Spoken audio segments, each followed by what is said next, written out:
It's happening right now. Creation Ministries International and Bible Discovery TV Network present the Creation Super Conference of 2011. We're blowing your mind with biblical truth in a stunning display of discoveries in science. Join us now as we go live from Muskoka Bible Camp into the Super Conference with Bible Discovery TV and Creation Ministries International.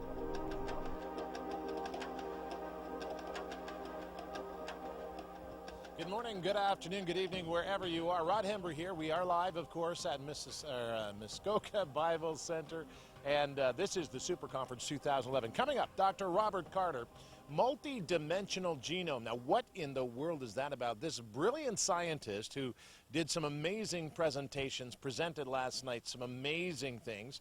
Now, we were not broadcasting last night, so we're working very hard to get those sessions up on the VOD. They're uploading right now, so we're working very hard to get that established. Thank you to everyone who was praying for us, because we had to go off the air yesterday afternoon, and we had a big problem with the internet, but through prayer and a lot of work, we're back on the air, so praise the Lord for that. Right after lunch, Calvin Smith at 1:30 is going to be talking about dinosaurs, a kind of a question and answer deal going on there.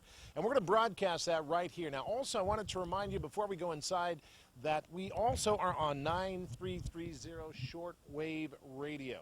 I'm very excited about that, by the way, folks.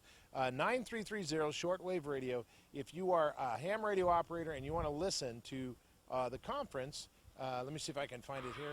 Oh, there it is. I just said that about 20 seconds ago. Anyway, the radio, the shortwave radio, we're broadcasting also Radio 211. So make sure you call a friend, tell a friend, Facebook a friend, YouTube a friend, whatever you do.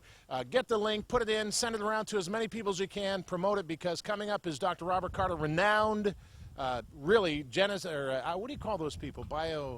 Biogeneticist, something of that nature, some kind of big fancy title. Anyway, he's coming up now, so without any further delay, let's get into the sanctuary and talk about this multi-dimensional should be an echo, Andrew, when you say that. Multi-dimensional genome, I don't know. Anyway, so it's good. And also, briefly before we go, and I want to remind you as well, creation.com. Creation.com. You want to go to creation.com to find all of the resources there. Want to encourage you to consider becoming a partner with CMI, Creation Ministries International, as well. And by the way, just another point I want to make before we go inside. We're waiting for Dr. Carter, and I'm just getting the cue to give a few more announcements. Dr. Danny Faulkner, Universe by Design. Now, we spent some time with him yesterday in the interview room. And Dr. Faulkner is, I'll tell you what, I love the guy. He's awesome. An astronomer who actually is also a biblicist, teaches the Bible. This is exciting to me because here's a man who knows that the heavens declare the glory of God, and his works, the firmament, display his works. Just previously to this, we had Dr. Mel Silvestro, a geologist, and of course, Isaiah chapter 6 says, the whole earth is filled with his glory. So we're doing all of this, and he's coming up later on tonight at about 6:30. There will be tonight a pre-service worship time, and we'll probably go on the air at about 6:10-ish, something like that. That is Eastern Standard Time, or Daylight Time, I believe we're on Eastern Daylight Time right now. And so that's 6:30 this afternoon. Make sure you tune in early for the worship service. Then Dr. Danny Faulkner, Universe by Design. He's going to be talking about comets and the age of the solar system. Comets and the age of the solar system. And then, as if that's not enough, I feel like the guy selling awnings and Mighty Putty. But wait, there's more. Coming up at 8:30, we'll have Dr. Jonathan Sarfati, by Design. He wants to talk about design, a brilliant scientist, a brilliant theologian. And then later on, at 9:45 to 10, right around there, tonight, Eastern Daylight Time, p.m., Richard Fangred, Grand Canyon, A Different View.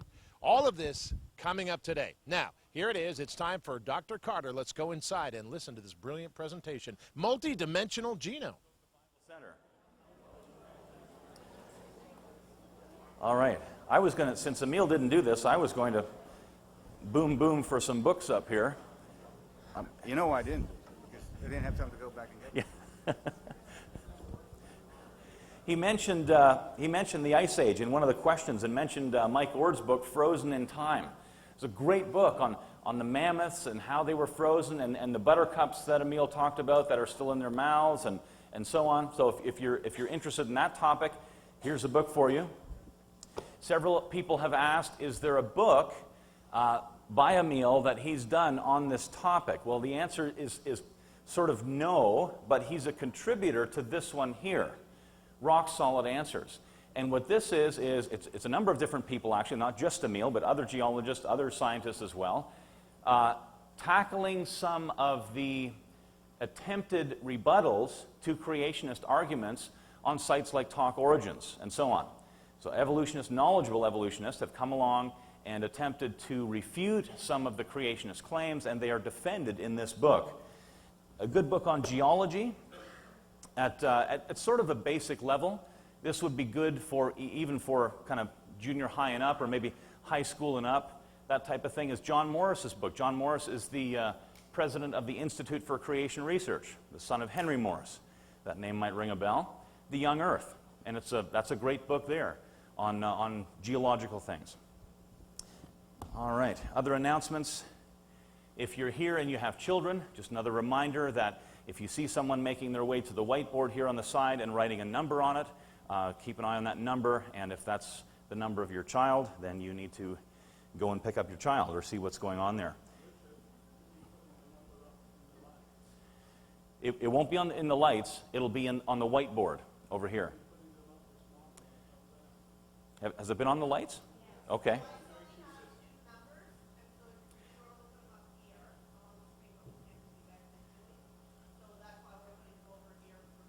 Okay, so the problem is the lights only have 2 numbers, and that's the problem. There's a lot more kids here than usual. Speaking of kids and so on, the dinosaur presentation with my colleague Calvin Smith is in here at 1:30. The geology trip tomorrow at 12:30. Note 12:30, not 1:30. We've pulled it back an hour. Emil thinks he needs that time, and he can do more teaching if we pull it back an hour. So tomorrow, if you want to go on the geology field trip, sign up over at registration, and it is at 12:30, not 1:30. And so you need to have a quick lunch tomorrow. This is tomorrow, and then be off with the meal. A number of you have approached us about having speakers in your churches, and what's involved there. And the first question that usually comes up is, how much do you charge? You know what? All CMI offices, all 7 offices around the world, have no set fees.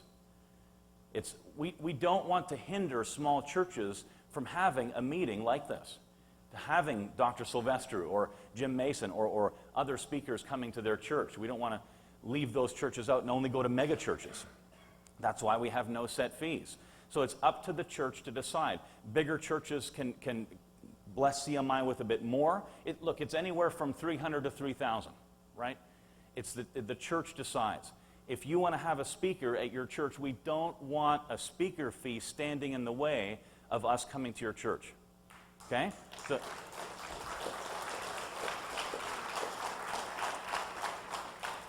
you can talk to some of us about if you have other questions about getting a speaker in your church. Most of us are from Canada. Our 2011, the fall of 2011, is pretty well booked. Most of 2012 is it's filling up. But weekday meetings, we can always do weekday meetings. We can squeeze them in here and there. So if you want a speaker, think months in advance and so on. And but we can come to your church. It's not a problem. Dr. Robert Carter, are you ready for another session by Dr. Carter?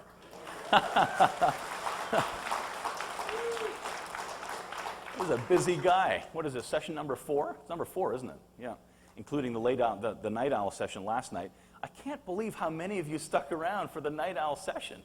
Man, you guys, your eyes are going to be popping out of your head by the end of the week. But anyways, Dr. Carter's been introduced a number of times already. Let's just get on with the show. Robert, why don't you come up? All right. Please welcome him. Thank you.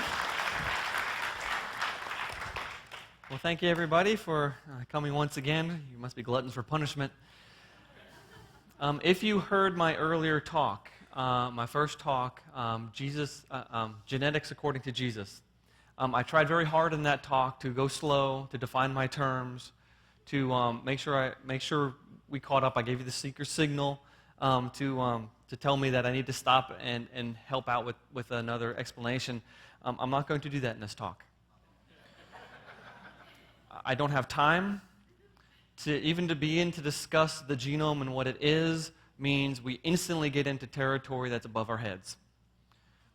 Consider this shock and awe. So just hold on to your socks and just hold on for this ride. It's going to be a crazy, wild ride. We're going to talk about the genome. If you're not subscribed to the Journal of Creation, you are here, therefore you are a creation junkie, therefore you should be subscribing to the Journal of Creation. I believe right now that creationists are at the forefront of a revolution in genetics, and we are coming out with some ideas. In fact, the things that I've read in this journal over just the last several years have stunned me, have motivated me, have excited me, and I'm like, wow, what an amazing idea that somebody else has written and I get to read about. Even as a geneticist, I'm learning a lot from what I read from other people. So please look at that. But our discussion right now is on the genome. Well, the genome is made of DNA. And DNA, as you've heard already a couple of times in this week, DNA is the most complex information storage mechanism in the known universe. DNA is a hard drive. The molecule is not important. It's what's written in the molecule. And what's written in the molecule is a very complex code. In fact, the human genome, I showed a different picture of the genome earlier. It's broken up into pieces. You have 6 feet of DNA in every single one of your cells, except your red blood cells, which don't have nuclei. But every single one of your cells has 6 feet of DNA. So right off the bat, somehow God engineered this incredibly skinny. Each one of these, if you have this many, each one of them is probably about this long if you stretch it out. But it's sticky, and it's fragile. And he packed it into something that you can't even see. Could you imagine walking around with 6 feet of string in your pocket? How about 6 feet of thread in your pocket? And you have to pull it out and say, okay, it says go turn left. And you have like directions for going somewhere written on the string, maybe a Morse code or something. Okay, now cover it with glue and put it back in your pocket. Now you say, okay, I need the next turn direction. You pull it out. Oh man, oh man, well that's what the genome is like. The genome controls things like biochemistry.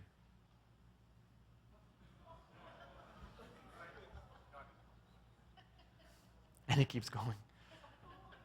The genome controls things like how proteins interact with one another. This is a map that you're looking at, a map of fruit fly proteins. Each dot on the map is a protein. These are proteins that occur inside the nucleus. These are proteins that occur in the cell cytoplasm. These are proteins that are associated with the membrane or they're extracellular proteins. And here we have a zoom up, and here we have another zoom up. Each one of these dots is a protein. This protein, 1, 2, 3, 4, 5, 6. They only showed about a third of all the proteins that they found because you couldn't see anything if they showed them all. In fact, they filtered out all the proteins with lots of interactions with other proteins because all you would see was black lines everywhere. So this is only the lightly interacting proteins.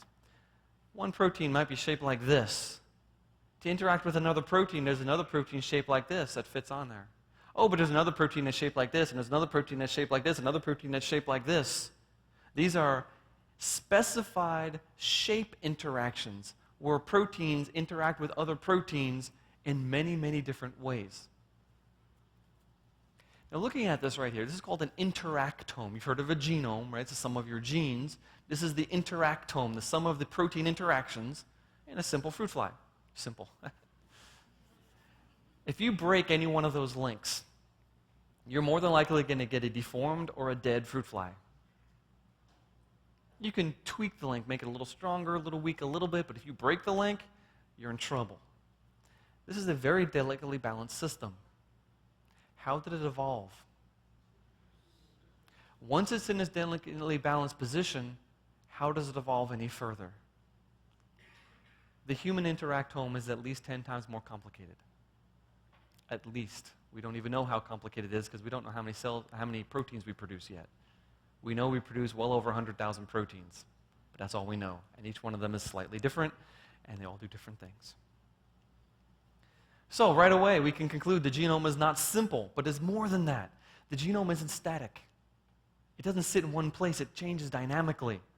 In fact, for the rest of this talk, I'm going to base it on this thesis. The human genome is simply the most complex computer operating system in the universe, bar none. But unlike our computer operating systems, the human genome and other genetic information, other species, operates in 4 dimensions. Now, right away you say, what? Watch. 4 dimensions. But first, the computer operating system idea. Here's a paper that appeared last year in Proceedings of National Academy of Sciences. They compared the regulation of transcription, that's when you take DNA and you turn it into RNA. They compared that in the cell of a simple bacterium on the left to the Linux operating system. Right away you can see there's some comparisons. Right away you see a lot of differences.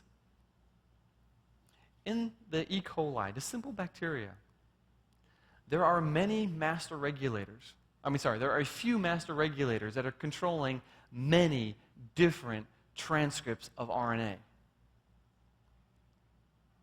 But in the call graph for Linux, there are a few master regulators very inefficiently calling for the production of a few subroutines.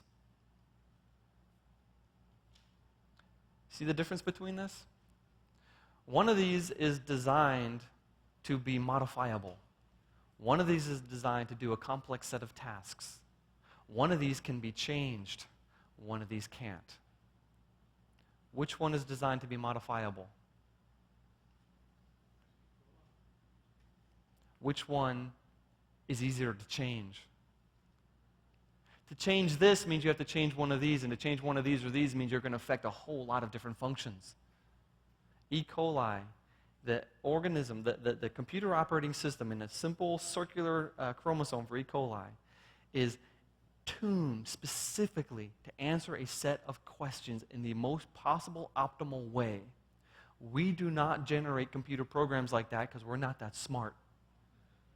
And our computer programs, like Linux, the operating system, we have to do all these different things. We don't quite know what's going to happen in the future, and we modify it over time.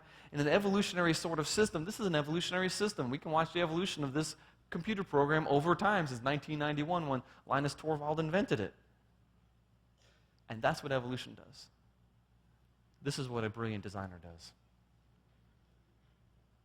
So, I said the human genome operates in 4 dimensions. Let's go through the dimensions. The first dimension of the genome is simply the linear string of letters, right? One dimension is a line. Well, DNA is a line, right? Well, if we look at the first dimension, we get something that looks like this. That's the beginning of the human Y chromosome. That doesn't help me very much. It's just a bunch of letters, A's, T's, G's, and C's. Can you make sense of that? When we sequenced the human genome, we said, aha, we now understand the genome. What do all these letters mean? Well, we need tools to be able to analyze genomic data. You can't just look at letters. First of all, there are too many of them. Second of all, letters aren't intuitively obvious to people. We're very good at pattern recognition. We are really good at pattern recognition. I will prove it. I'm going to replace each one of these letters. I'm going to show you the exact same sequence, but instead of letters, I'm going to replace each letter with a dot. 4 colors. Red, green, black, and blue. 1 for each of the letters. What do you see? Patterns. Boom, there are patterns in the genome. There are patterns all over the genome. There are repeating patterns here and there and up and down. You cannot escape the genome without obviously seeing the patterns. This program, by the way, was written by a very good friend of mine. Y chromosome. Not only that, can you see this pattern, how it shifts a little bit and then shifts a little bit and shifts? This is a repeating element. It repeats 1, 2, 3, 4 times. So there, thousands of times. These are small deletions that set the thing back a little bit. What's this? It's part of the chromosome that we haven't sequenced yet. We can't, in our current technology, sequence highly repetitive pieces of DNA. Because the sequencing machines, when the human genome was made, especially 10 years ago, the sequencing machines generate about 300 base pair long sequences. And so what you do is you sequence billions of 300 base pair things, and you line them up. But when you get to a place that has lots of repeats, you don't know where to put that 300 base pair thing inside that repeat. So they left a gap there. Nice, probably 10,000 letters, 100,000 letters, nice round number gap. They said, okay, we don't know this, we'll put a space there, and the letter in the genome is N. So maybe 10,000, 20, 30, 40,000 ends right there. But notice also in the genome, there's some places where different letters appear at high abundance. Different letters. Different letters. Oh, here, look, here's another repeat. But see, I set the window here. This width is exactly 4 times the length of this repeat. Well, this repeat, there's 5 of them in here. It has a different frequency. What is all that stuff? Well, we don't know yet. Now I'm going to do something else. Instead of 1 pixel per letter, let's take 1,000 letters and take their average. So here is the entire chromosome with an average of 1,000 letters at a time. Even though it's kind of murky gray and blue, you can see there's some regions with very different letter compositions. And you can see letter composition different and a gigantic gap. We haven't sequenced half the Y chromosome. Because there's so much repeats in there, we can't do it. Interesting. Okay, so that's the first dimension of the human genome. Everybody understand it so far? We got 3 more to go. Second dimension, you can not draw this in a line. You need like a piece of paper, and you got to draw something here and here and draw a line between them, an arrow, and then an arrow over here and here and here and here, and it's huge meshwork where one piece of DNA is interacting with another piece of DNA in the genome. Sometimes it's a direct interaction, but most often the interaction occurs through DNA or RNA proxies, where this piece of DNA tells this other piece of DNA something using an intermediary. It only occurs in 2 dimensions. This is the 2-dimensional interaction. A lot of us in biology class, we learned about the classic lac operon in bacteria. Well, E. coli, they process sugars. That's how they live. They eat the sugar, they get energy, and they do all their E. coli stuff. But they eat different sugars depending upon what sugar is present, whether or not it's anaerobic or aerobic and things like that. So we have this thing called the lac operon, which is a couple of genes, and they're either turned on or turned off to digest lactose or not digest lactose, depending on the presence of a cap protein or a repressor protein, or the RNA polymerase, and all these different things control the expression of these genes. Well, but this is processed somewhere else, and this is from somewhere else. So this is 2-dimensional interactions. Okay? Well, the second dimension of the genome involves things like this: specificity factors, enhancers, repressors, activators, transcription factors, histone acetylation, DNA methylation, post-transcriptional regulation, where even though the RNA is manufactured, it might not actually turn into a protein, it might do something else or have something else done to it. And then this process called alternate splicing, which I'll explain in a moment. This is crazy complicated. Alternate splicing actually was a giant bombshell that dropped on the evolutionary world a couple of years ago. Okay, that's my next slide.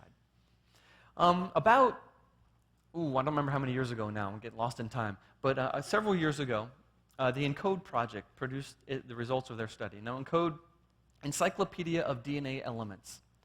What they did is they said, we want to look at how much of the genome is active. Because remember, most of the genome is junk, right? 98% of the genome is junk. You've heard that, right? So let's just go look and see how much of this junk is junk. And so they took 1% of the genome. Doesn't sound like much, but that was millions of base pairs of DNA. 1% of the genome. They look at this piece and this piece and this piece and this piece and this piece, a total of 1%. And they were quite stunned because they found out that just about everything was active. Some of it very active, some of it only a little bit active, but just about every piece of DNA in the genome was turned into RNA at some point. That's not supposed to be true. It's supposed to be inactive. But not only that, they found out that most of the genome codes for multiple RNAs simultaneously. In fact, both strands do also. So most of your genomic function is producing RNA, not protein. See, I used to think that we were protein organisms, right? We're made of proteins. The genome codes for protein. The protein makes people. No, we're RNA organisms. We are an RNA computer. Protein is the output. That was huge. This is not supposed to be true. This makes the genome much more complicated. But all these overlapping things, what happens when you have a mutation that occurs in one place? Well, a location in like this red dot here, will affect multiple transcripts. So all of a sudden, Darwinian evolution becomes very complicated. In fact, Darwinian evolution grinds to a halt. It cannot handle polyfunctionality. It needs discrete mutations with a discrete effect, and that has a large effect so the natural selection can find that effect and operate upon it. But if if the average mutation affects more than one trait simultaneously, that means that natural selection can't operate because it can't select for your ability to digest garlic and your heat tolerance and whether or not you like the smell of roses. Random things. Right here, he interacted with one mutation. Okay, let's get into the splicing code.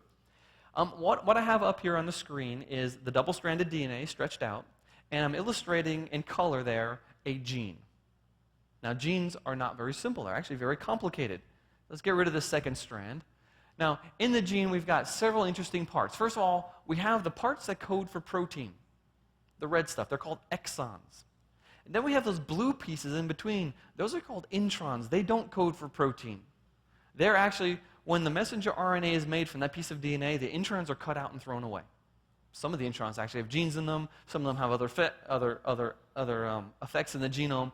But just on the base level, they're cut out, they're discarded, and then those red things are joined together to make the messenger RNA for the protein. But these yellow areas in the top and bottom, they don't turn into protein either. These are called the untranslated regions. This is where the DNA polymerase lands. This is where the enhancers and repressors and activators and things bind, and things happen over here also. Actually, sometimes this codes for an independent RNA, so when this is made, a second RNA pops off and does something else in the genome. But let me ask you a question here. I alluded to this in one of my other talks. We've only have about 22,000 protein-coding genes in our genome. Those 22,000 protein-coding genes manufacture well over 100,000 unique proteins. How do they do that?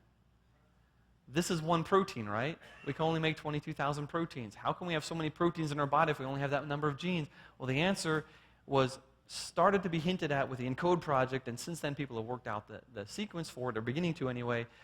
It's called alternate splicing. It turns out that this exon right here is not just used in this protein, it's used in another protein, another protein, another protein, and another protein. In fact, it turns out that embedded into the end of the exon and the beginning of the intron are, depending on the cell type, depending upon the gene, depending on the exon, and depending on what stage of development, there are between 12 and 19, on average, little teeny signals, little words here and here that tell the cell when to use that exon, under what conditions, in what cell type, under what a time of development. Because you think about it, when you're an embryo developing in your mother's womb, you don't need the same genes you need when you're 80 years old.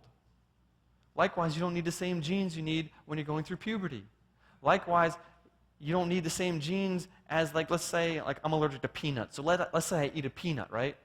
And my body says, you ate a peanut, get rid of the protein, get rid of the poison. Well, my eyeballs don't need to digest the peanut. My toenails, they're dead. That's a bad example. My base of my hair follicles, they don't need to digest the protein. No, my liver does. So my liver says, I know where that gene is, or I know where those exons for that protein are dispersed throughout the genome. So the liver says, I can do it. The liver finds those exons spread out in the entire genome, combines them together into an enzyme that it then uses to detoxify that protein. So there are instructions there, cell type, and all that. I just said it several times. The instructions are there for actually three-dimensional genome. Because I just mentioned structure. Actually, it's four-dimensional because I mentioned time also, but I'm getting to those points. Let's look at the third dimension of the genome.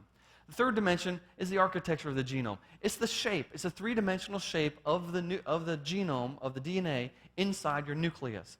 Now, if you look at a standard chromosome, there's a diagram of a chromosome. We have a centromere.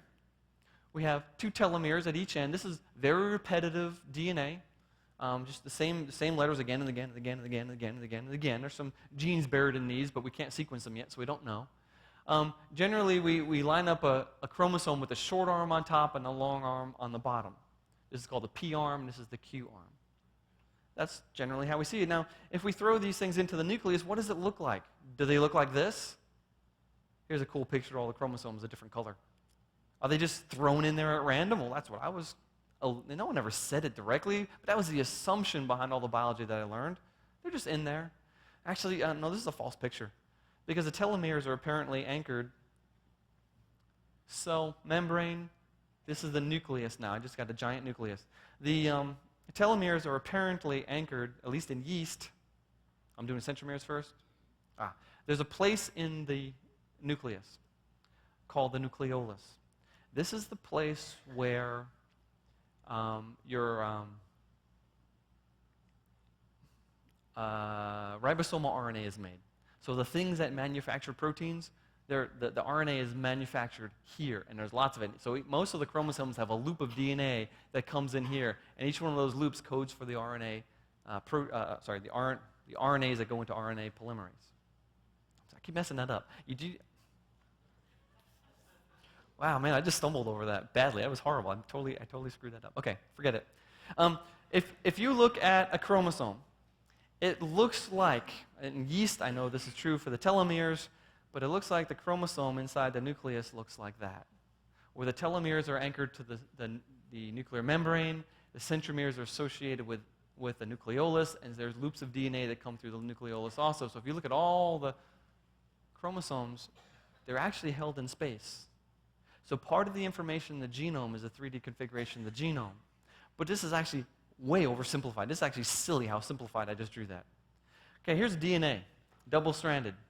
Inside the cell, inside the nucleus, it's wrapped around histone proteins. And those are wrapped around each other, and those are wrapped around each other, and wrapped and wrapped and wrapped and wrapped and wrapped, until eventually, you can't see it here, but there's a condensed chromosome that you can actually see under a microscope. But that's not the way it looks in three-dimensional space. It's not this. It's this. Each one of the chromosomes has a specified location in the nucleus. So part of the genomic information is where to put the chromosome. That has an influence of what genes are next to each other, which influences genetic expression.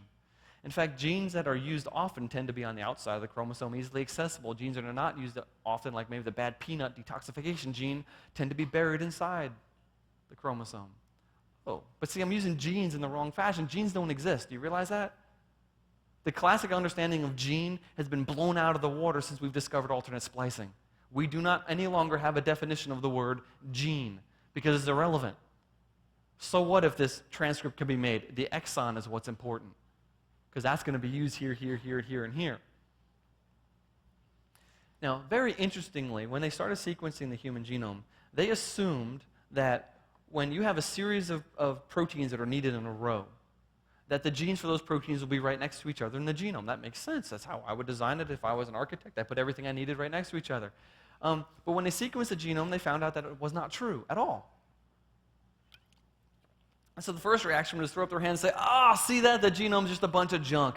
It's just randomly thrown in there, genes here, genes there, doesn't matter, just somehow all works out, until someone examined it in 3 dimensions. And they realized that genes that are used together tend to be clustered together in 3-dimensional space, even if they're on different chromosomes. Oops. So part of that information is built into the 3-dimensional configuration of the genome. Now I want to give you an illustration of what happens when you ignore this. In my other talk, I talked about the myth of 1% and how humans and chimpanzees, first of all, the number is impossible to calculate because it depends on what you're trying to count. There's different examples of ways to count. But not only that, they're much more different than 1%. Whatever that number is beats me. I don't know how to count it. But when they manufactured the chimpanzee genome, they made a big mistake. I'm showing you a picture here using that Skittle program from earlier. This is human chromosome number 2. You can see human chromosome number 2. It's beautiful. It's nice and dark, meaning there are no gaps in the middle of it, except for there's a gap here at the centromere. There's a couple large gaps inside because we can't quite sequence that. But by and large, this is a wonderfully complete chromosome. Now I want to show you the 2 comparative chimpanzee chromosomes. First of all, chimpanzee chromosome 2A and 2B. They used to be called, I think, 12 and 13. But they renumbered them because they believe that these 2 things fuse together to make human chromosome 2. Long story. That's for another talk. Notice, first of all, this chromosome is upside down. This is the long arm. That's a short arm. It's the only chromosome in any genetic database anywhere that's backwards. They put it backwards, though, because they wanted to be able to line it up here. Notice this chromosome has a gigantic blank space. Why? Because they left it blank, because they wanted to line it up like that. From where you're sitting, Can you say that this is lighter than this? Does this look kind of gray to you? Why? Because there's lots of white pixels in there.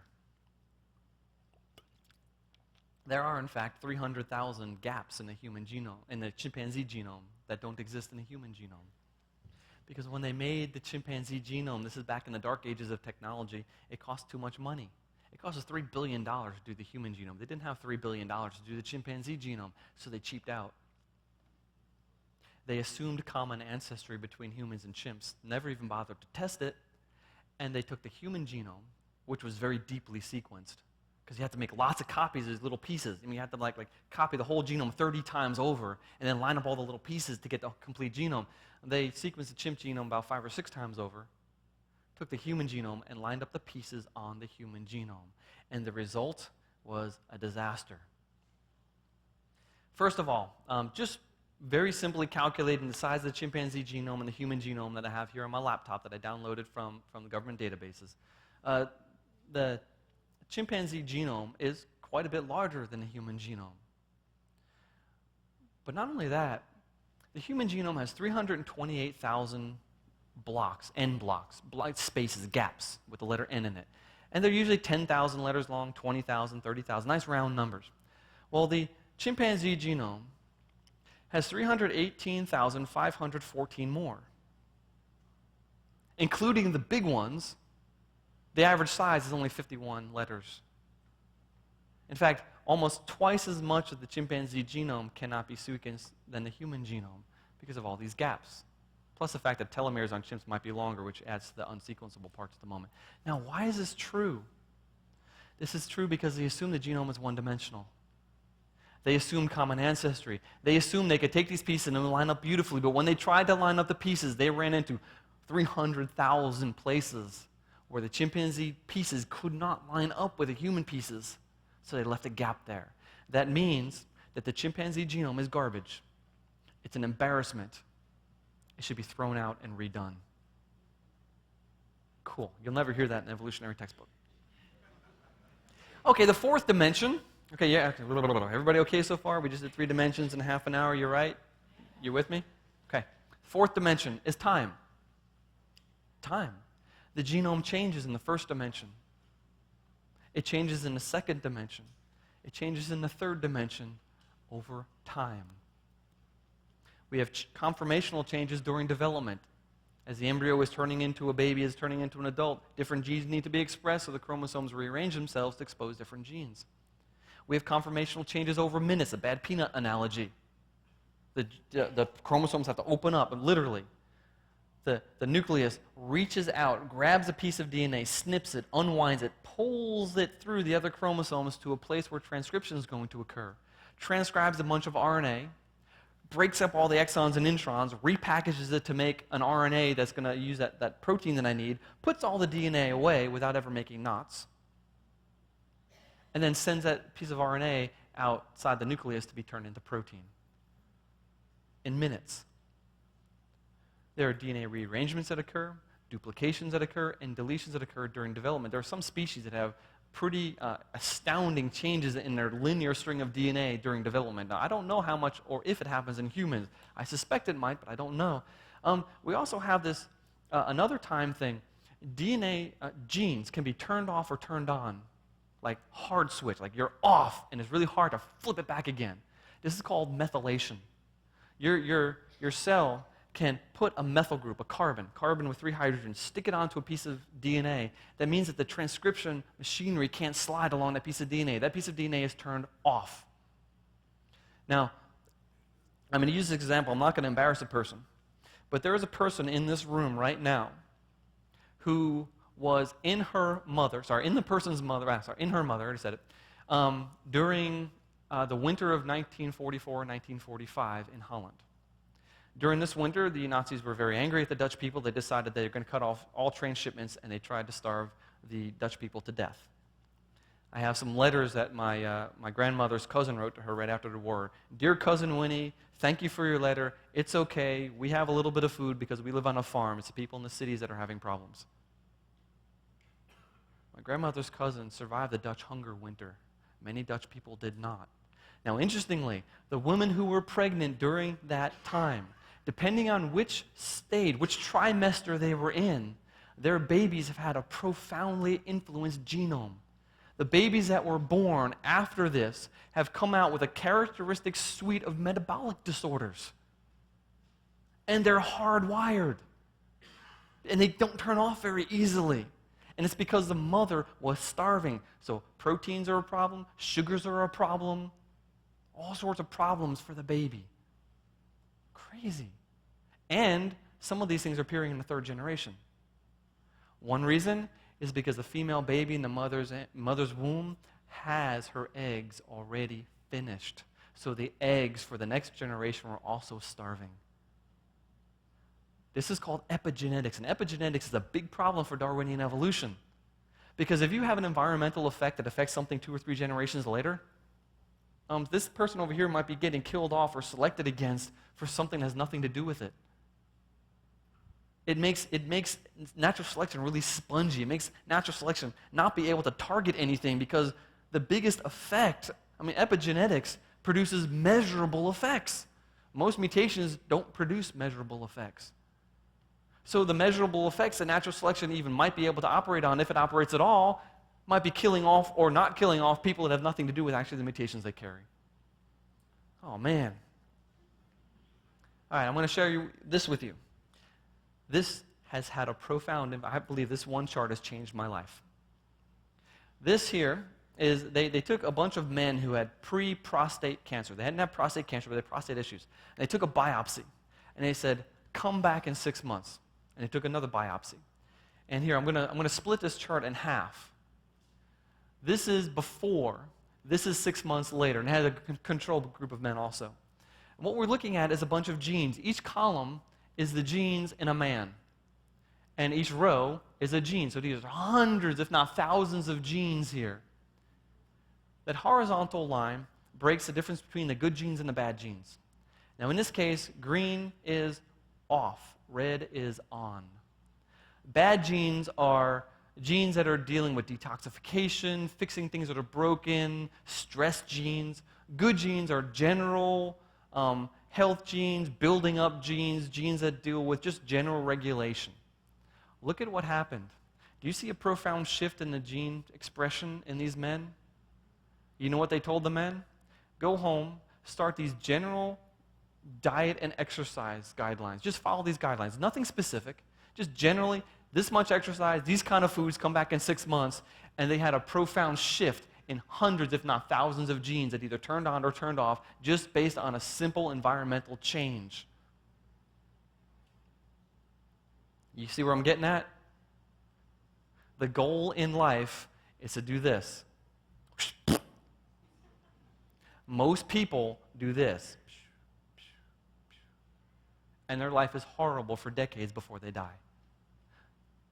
We can influence that tremendously just using some simple procedures. Exercise for an older person is a wonder drug. It makes the bone stronger, helps to regulate blood sugar levels, helps to regulate blood fats, on and on and on. Active, well-fed people tend to do much better in life than sedentary, poorly fed people. And what's terrifying is that in our modern world, we are incredibly poorly fed in general because of what we eat. Now, I'm going to take a whole lecture on health and nutrition, but I can't. Here we go. Let me get into another subject. You might have known by now that the genome is actually base 4. There are 4 letters in each bit. At any point in the genome, you can have an A, a T, or G, or a C. We don't build our computers that way. Our computers only can count to 1. It's just literally switches. They're on or off, 0 or 1. So your whole computer only counts to 1, and it starts over again at 0.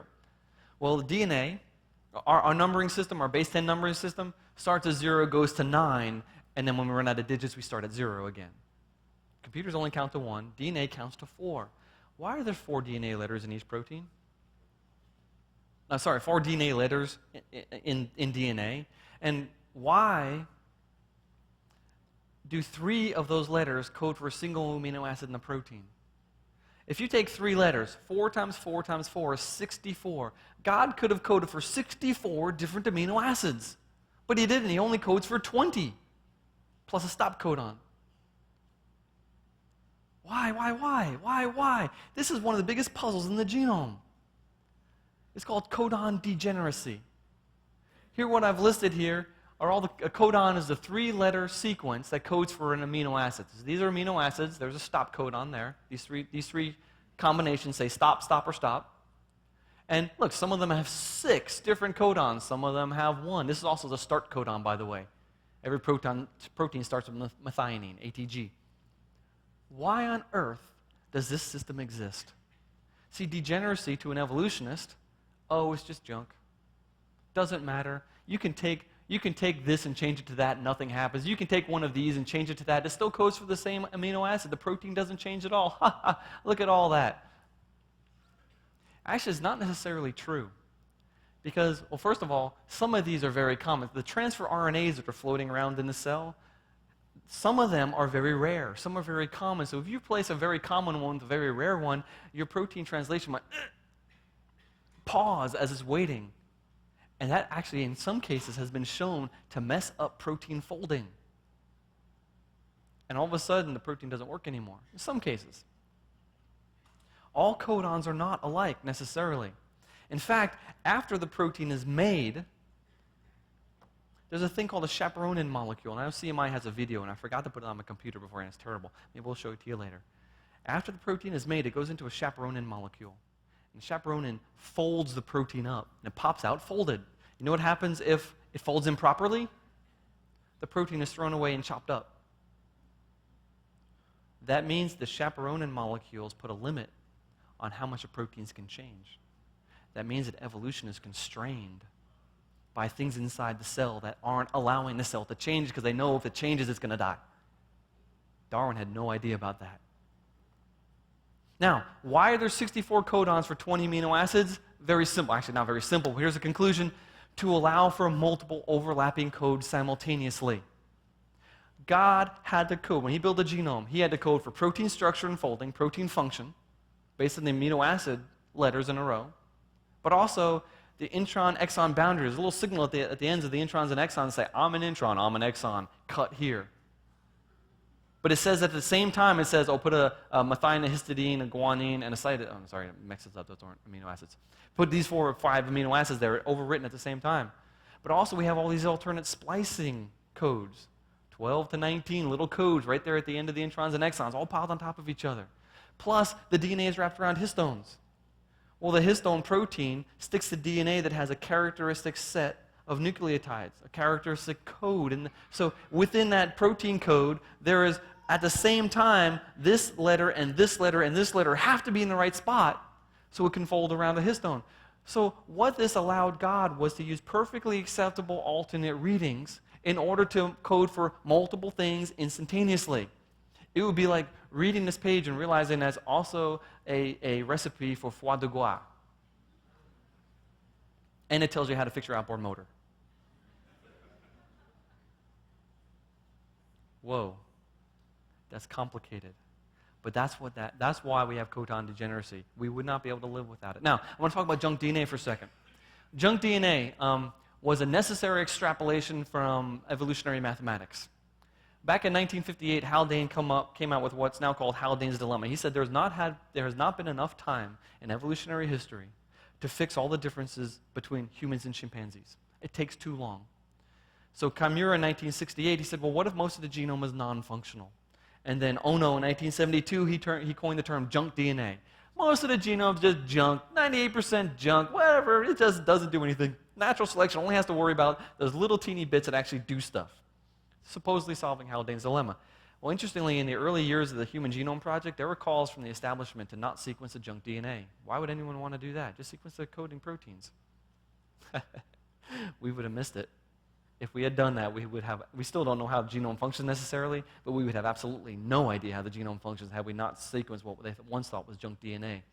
J.S. Matic, famous geneticist, he said this a couple years ago. He said, the failure to recognize the full implications of this, particularly the possibility that the junk DNA, the intervening non-coding sequences, maybe transmitting parallel information in the form of RNA molecules, may well go down as one of the biggest mistakes in the history of molecular biology.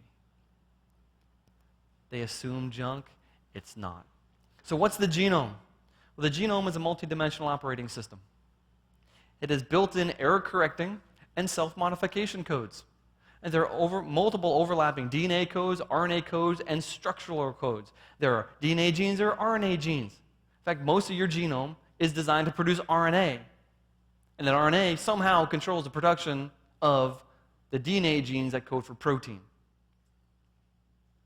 The genome was designed with a huge amount of redundancy on it, on purpose, because without that redundancy, you would already be dead. Because we have redundancy, things can break, and you can have a deletion, and you're still alive because this copy's okay. But if you didn't have that in the first place, you would not be standing here right now. You would all be dead right now. But despite the redundancy, it displays an amazing degree of compactness, because you only have about 20,000 protein-coding genes combinatorially creating well over 100,000, maybe as many as 300,000 distinct proteins. So, everybody understand the genome now? Here's my challenge for the evolutionist. Please, Mr. Evolutionist, please explain to me the origin of the genome. But Darwin famously said, if it could be demonstrated that any complex organ existed, which could not possibly have been formed by numerous successive slight modifications, my theory would absolutely break down. Okay, I got to hand it to Darwin. He gave predictable, testable things in his idea, right? So let's test it with the genome. I claim the genome could not have arisen through naturalistic processes. Mr. Evolutionist, I want a workable scenario, including the source of the informational changes, which you don't have, an account of the amount of mutation necessary, which is much too high for you to accept, a description of the selective forces necessary. And selection can hardly find any of the genes, any of the mutations because they're too weak. And you have to do it within a proper time frame. I'll even give you evolutionary time if you like. You cannot do it mathematically. See, Darwin's idea was his grand philosophy. Where he failed was mathematics. That's what Haldane said. That's why they invented junk DNA. Junk DNA has now been thrown out the window. Haldane's dilemma not only has come back, it's come back even worse because the genome's in 4 dimensions, not 1. They don't have the time. The math is not friendly to them. And I'm very excited by that. Now, if you want more info, or if you missed my first talk, it's available on DVD. It's called Mitochondrial Eve and the 3 Daughters of Noah. I gave the same talk, essentially the same talk, and we called it Genetics According to Jesus. I had a couple slides in the beginning. That was all I changed. So it's there if you want to see it again. As you've seen this several times already. Now, John Sanford's going to talk about this, I think, tomorrow night. Genetic Entropy and the Mystery of the Genome. Amazing book. It profoundly transformed the way I look at genetics. Just reading this, I cannot tell you how excited I was to read that and realize that just about everything I thought I knew about evolution was wrong. Because, see, the evolutionists, when they find a promising student, they say, come here, boy, let me tell you all the secrets. And when they got someone like me who's slightly a dissenter, they don't tell me the secrets. Sanford knew all the secrets, and he exposed them, and it's an amazing book. I mentioned the Journal of Creation before. Please look at it. Oh, by the way, those are not my fish. Those are the other guy's fish. My fish were better. Oh, well. If you want more, this kind of stuff is we're dealing with design, right?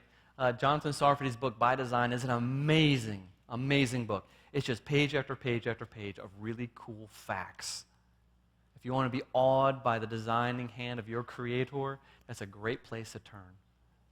You might want to pick up a copy of the DVD, Unlocking the Mysteries of Life, which deals with some of these issues and some cool illustrations, even though it's several years old now, but it's still up to date. It's an amazing DVD. Okay.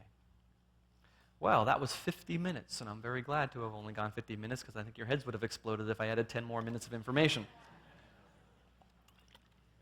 So, we can open up the floor for questions now. And someone from CMI, I'm sure, will tell me to stop. I guess we have 20 minutes of questions because I went early. Look at that. Okay. Yes, sir. Okay. You know how you said that proteins come from DNA, and then DNA is RNA creating DNA? What information source is there? I think I asked this question this morning. I'm going to ask you after. What information source is this after this presentation? So I'm asking you. Okay. What information source is there to put those proteins together to Okay. He's asking a question about extrapolation. The DNA codes for the production of proteins, but what organizes the proteins into complex structures? Wow, that's a complicated question. It works sort of like this. When you have a single egg cell that's been fertilized, it starts dividing and dividing and dividing and dividing and dividing. And while that's occurring, the genes inside, there are things called Hox genes. These are master organizer genes. When a Hox gene fires, it affects many other genes. And the Hox genes fire in patterns. Pattern, pattern, pattern, pattern, pattern, pattern, pattern, pattern, pattern. Which is why, even though my fingertips have never talked to one another, they look exactly the same. Because there's a pattern, like fire, fire, fire, fire, fire, fire, fire, fire, fire. Long distance-wise, the same thing occurred and the same rate in my extremities to produce these. We can see when this fails. People born with different deformities in all sorts of different ways, it's a patterning thing that's misfired. On top of that, we have the egg cell, when it's formed, actually has inherited quite a bit of information from the mother. Not only has it inherited all the components that are inside the cell, but there is a charge there are patterns of charge on the outside of the cell. And when it starts to fold and starts to pinch off, all of a sudden different cells have different charge patterns. And that influences several different things later on. And eventually, as this thing is dividing and dividing and dividing and dividing and dividing, the cells, I would say spontaneously, I know that's not right, but the cells in a certain region of that embryo know that, hey, I'm going to turn into a heart cell. In fact, multiple different cells turn into multiple different parts of the heart. I cannot explain it more than that. I don't know if we know it more than that. I'm sure there are people who are very well skilled in this. That's not my field. All I know that it is amazingly complicated. And so, in other words, if you have a little mutation early on, you can have a drastic effect later on. The hopeful monster theory. Oh, sure, just change the Hox genes around, and you can have a fruit fly born with legs on his fur antenna. Like, yeah, he's going to die. If you change one of these master regulator modules, you create a mutant that is not going to work in real life. They're actually, it's called evo-devo, evolutionary development, has focused on the Hox genes as the answer to evolution, so they can have a huge change really quickly. But actually, what you do is you destroy a delicately tuned system. Okay. Wow. I escaped that one. Yes?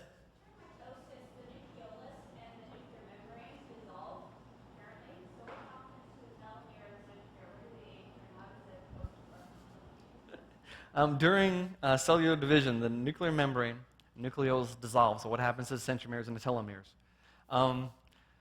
Centromeres line up with one another, and during meiosis, during sexual cell division, the centromeres line up with one another. They cross over like crazy, which means the two arms of the chromosomes are totally independent inheritance units.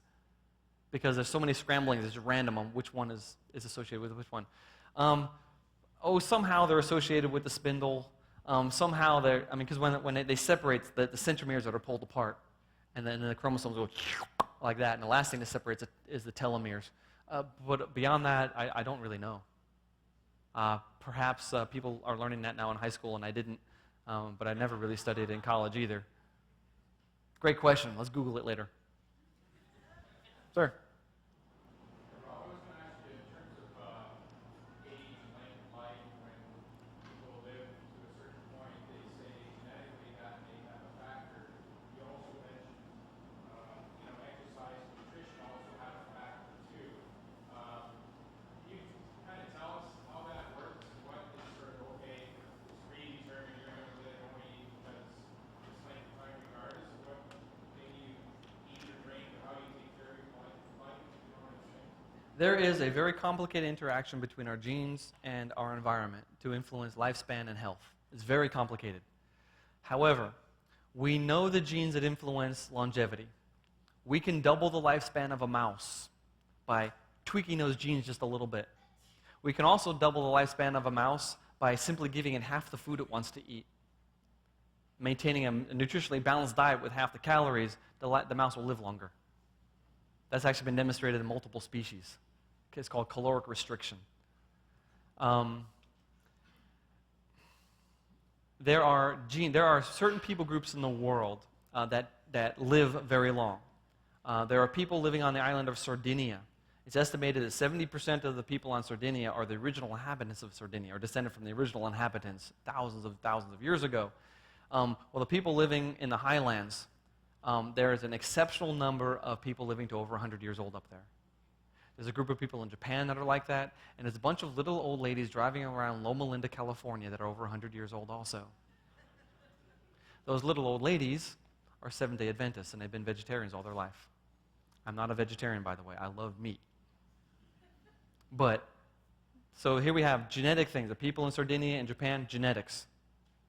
Japan maybe a little bit of tofu or something. I'm allergic to soy, so I don't eat it. But maybe something in diet. But those little old ladies, it's diet. It's lifestyle. Now, they're not out there running marathons, right? They're not, lifting weights like Arnold Schwarzenegger. That's not how to live a long time. The way to live a long time, keep your brain active. Keep your legs active. You know when people die? It's when they sit. And when a person breaks their hip when they get elderly, oh man, it's very often a downhill trip that's very quick. It affects your heart. It affects everything. So keep your legs strong. So there's a very complex interplay between genes and environment that influence lifespan. We've now figured out, they've done a lot of genetic studies on very old people, and they figured out that there are maybe 10 or so things that they've tracked that influence longevity. And they said, wow, as long as, it doesn't matter which ones you have, but if you have enough of these longevity factors, you'll probably live to be very old, even though you carry the same things that will kill all of us off earlier. So they're longevity genes, and we know they exist, and they're there. And so the next question, can we live to 200 or 300 years old using modern technology? Probably, but I don't know if I want to live that long anyway, because I can't guarantee that modern technology is going to be able to keep my brain alive. I can't guarantee that some other effect's not going to happen. I don't want to live to be 300 years old if I'm decrepit. I don't mind living to 80 or 90 years old that way. God willing, I wouldn't complain too much. Might hurt a little bit, but I don't want to artificially prolong my lifespan if life's not out there. I'm not giving an end-of-life argument, by the way. I'm trying to avoid that. So I just traipsed into that territory by accident. Sir?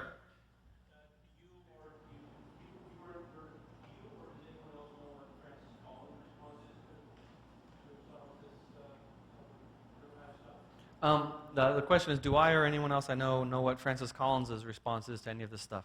I don't suppose you were here for my talk last night, my late-night talk? Okay, I talked about Francis Collins. And I said, Mr. Collins, there's abundant evidence that Adam and Eve really did live, and I'm using your own data, and you're saying they didn't live. I don't know what his response is because I haven't heard a response from anything we've written from them. I just know they're ignoring what we write. And I'm trying to change that. I don't want them to ignore it. I want them to acknowledge it because I don't think they're correct. Well, by giving a video that's going to be online, by writing articles, by talking to people about evidences for creation. Eventually, with 7 degrees of separation or whatever. In fact, there's even less than that. I bet there's 2 degrees of separation between me and Francis Collins. Somehow. Maybe 3, the most. Sir? All of this complexity that you've spoken about this morning stored in the simple cell? Of what simple cell? You mean bacteria in evolutionary terms, or is all this complexity that I just talked about stored in the simple cell? It is stored in the cell, but what we have learned is cells are absolutely not simple. In fact, Darwin needed the cells to be simple.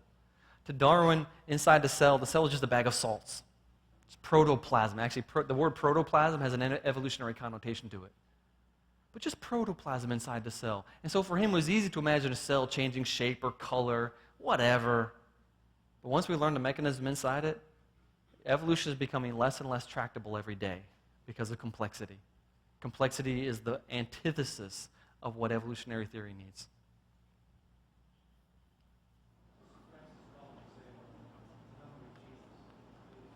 What does Francis Collins say about the number of genes? Well, he was the head of the Human Genome Project, so he pretty much discovered the number that I shared. What? Well, the latest estimate depends. There's arguing and bickering, but the numbers you see are about 22,000, sometimes as high as 25,000 genes. How many cells in the human body? There are several trillion cells in the human body. And there are 3 billion nucleotides in the genome, but you have 2 copies of your genome. How do you get those 3 billion nucleotides to generate 100 trillion or whatever cells? It's in the genome. The information's in the genome. I don't know how it works, sir. Oh, yes, it's compressed. There's compressed, zipped information in the genome. In fact, I have an article in, I think it's the latest Journal of Creation, where I asked the question, can mutation produce information? Well, I say yes. If you define mutation as genetic change, God could have written into the genome a lot of hidden information where a recombination event or a jumping gene or something can reveal information that was in zipped, compressed form. But it's a long argument. It's actually a long paper. I'm going to go back there in a second. Sir?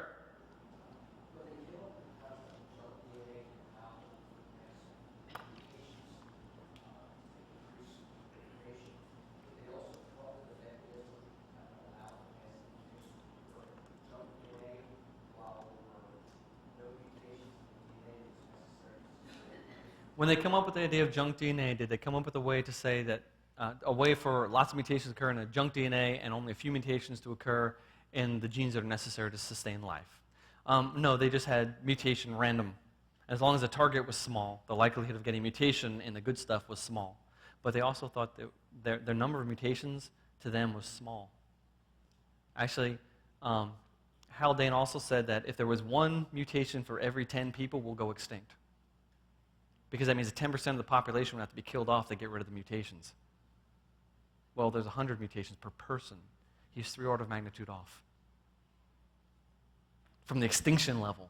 So we're 1,000 times more driven to extinction in his maximum sustainable level that he picked in the 50s. So no. Okay, somewhere back there. Yes? What does DNA and RNA stand for? DNA stands for deoxyribonucleic acid. RNA stands for ribonucleic acid. Sorry, I'm trying to do 2 things at once. I don't have a great picture of DNA, at least not a skeletal picture, but I have this space-filling picture of DNA. Right there. That's a picture of DNA. There are 2 chains. There's 1 chain here, and there's another chain here, and they're wrapped around each other. And these things aren't actually attached to one another. They stick together because of positive and negative charges. They're like little magnets. You can actually take these and pull the 2 strings apart. At least a cell can do it. So that is DNA right there. And these red things, these are A's, T's, G's, and C's. A, T, G, C, C, G, T, A, bonded together across the 2 chains and linking the chains together. RNA doesn't do this.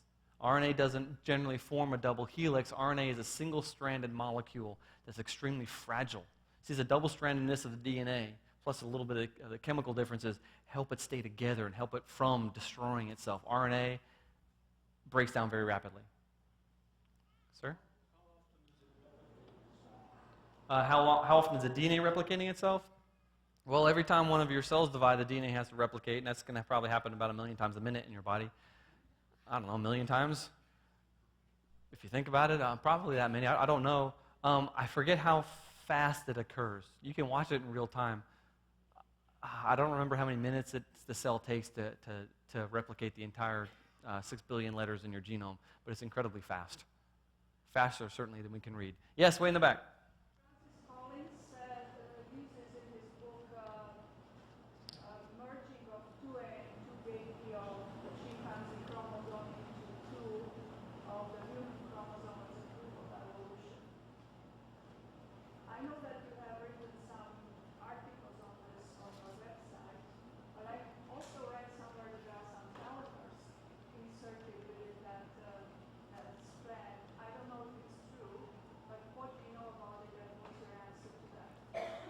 John Sanford, are you going to talk about human chromosome 2 in your talk?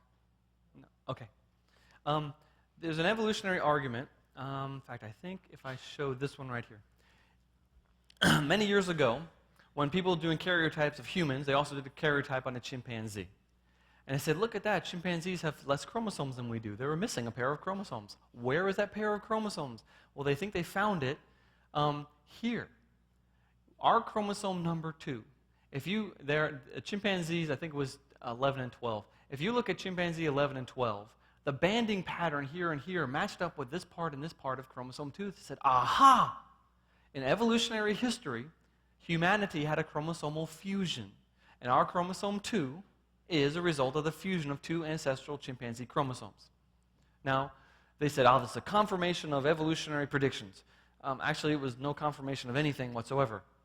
For the following reasons. First of all, looking at the data of human chromosome 2, there are problems in saying, oh yes, this is a fusion event. Basically, they say that these 2 chimpanzee chromosomes did this and fused, but the telomeres are missing. And the second centromere has been degraded to the point of almost unrecognizability. So when did this occur? How did it occur? We don't know. Also, it wasn't actually a prediction of anything for this reason. Since we have different numbers of chromosomes, they said, aha, look at that, proof of evolution. But if we had the same exact number of set of chromosomes, they would have said, aha, look at that, proof of evolution. Heads I win, tails you lose. So it didn't matter what the answer was, they were going to win the way they set up the argument.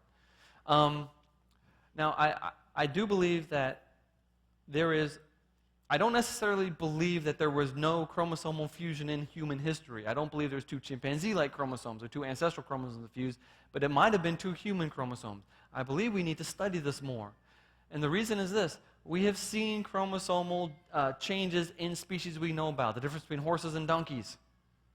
Chromosome count. Does everyone in here believe horses and donkeys are the same created kind and there's only 2 horse-like critters on the ark?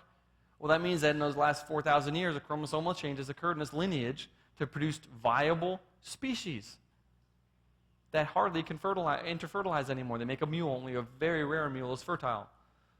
There are like 13 species, excuse me, Australians, I might mess it up, but there are like 13 species of rock wallaby in Australia. They can be all differentiated based on their chromosome count, their karyotype. The house mouse and common mice species, they have a credible array of different chromosome counts. So chromosomal changes can occur. I don't necessarily believe it has occurred. I think it needs to be tested. I think the evolutionists just waving a big wand over and say, look at this evidence of evolution. But there's significant things in human chromosome 2 that should be true and are not, plus the location of these things, and plus we haven't studied fusion and breakage events in other species really to know what we're talking about. But there might have been a fusion in human history. I'm just leaving that door open, just to dot my I's and cross my T's, just in case. Fair enough? Okay. All right. Oh, I restarted my clock. I don't have any time. What time is it? 2 minutes. Okay, 2 minutes.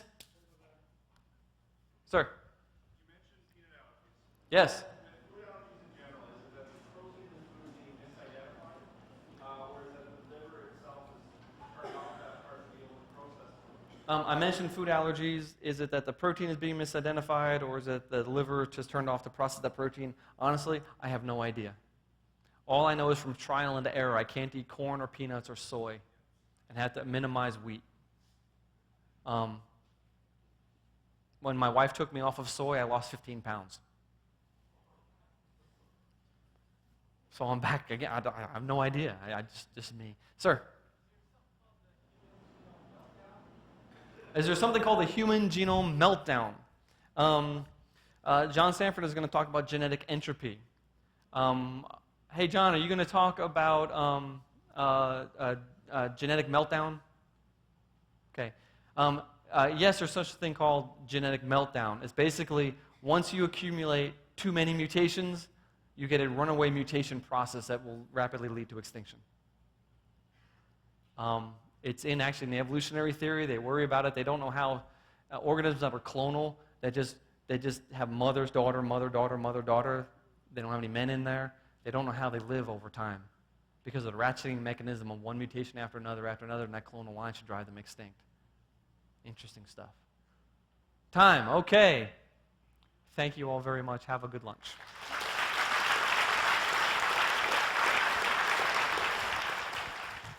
Probably one of the best presentations that I have heard, and that is Dr. Robert Carter. The Multi-dimensional Genome. What an amazing presentation here at the Super Conference 2011, Muskoka Bible Center on Bible Discovery TV and radio211.com, 9.330 megahertz around the world on WBCQ, broadcasting live from southern Ontario near Huntsville. Coming up in just a few moments, we're going to be, actually more than a few moments, in about an hour and some time, we're going to be listening to a discussion from Calvin Smith related to dinosaurs and the Bible. Now, if you believe that dinosaurs existed long before man, then you are in evolutionary thinking and under an evolutionary spell. We're going to be talking about that and more with Calvin Smith when we return this afternoon. For now, we're going to return to our regularly scheduled programming, both on Radio 211 and BibleDiscoveryTV.com, but be sure and join us a little bit before 1:30 p.m. this afternoon, when we'll be talking about dinosaurs in the Bible. I'm Rod Hembry. Thank you for joining us. We'll be back in about an hour and 15 minutes. Stay there.